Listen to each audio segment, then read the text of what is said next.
बिस्मिल्लाहिर्रहमानिर्रहीम अस्सलाम वालेकुम। Welcome to my Fatema's cooking school.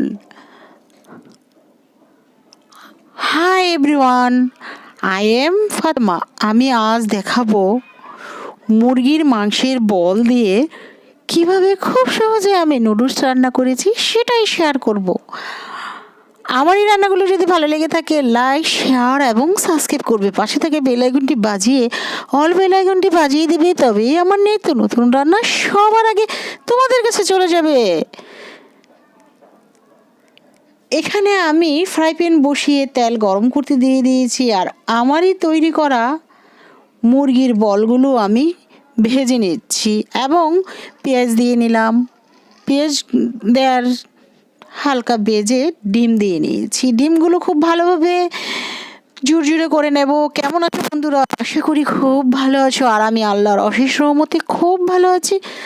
চলো বন্ধুরা, আমরা আমাদের পাশের জনকে ভালো রাখি, আমরা আমাদের মা বাবাকে ভালো রাখি, আমরা সবাই মিলে 5 ওয়াক্ত নামাজ পড়ি, তাহাজ্জুদ পড়ি, নফল পড়ি, সেই সাথে সৎ থাকবো। দিয়ে দিলাম কাঁচামরিচ কুচি, দিয়ে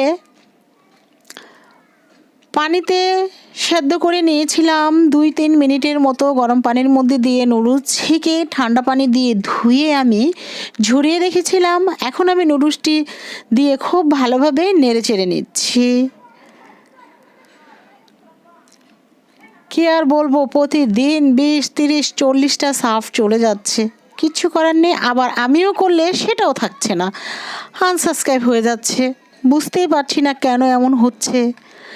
এখানে আমি দিয়ে দিলাম আমারই করা 1 টেবিল স্পুন টমেটো সস, দিয়ে দিলাম হাফ টিস্পুনের মতো সয়া সস। এখন দিয়ে দিলাম নুডলসের সাথে যে মশলাগুলো থাকে সেই মশলাগুলো দিয়ে খুব ভালোভাবে নেড়ে চেড়ে নিচ্ছি। আমি আবারও একটু সুবিধার জন্য, তোমাদের সুবিধার জন্য বলে দিচ্ছি, আমি ফুটন্ত পানি চুলাতে দিয়ে যখন বলক এসেছে তখন নুডলসটা আমি 2-3 মিনিটের মতো ফুটিয়ে নিয়ে ঠান্ডা আমার হয়ে গেল। এখন খাওয়ার পালা। খুবই মজাদার এবং সুস্বাদু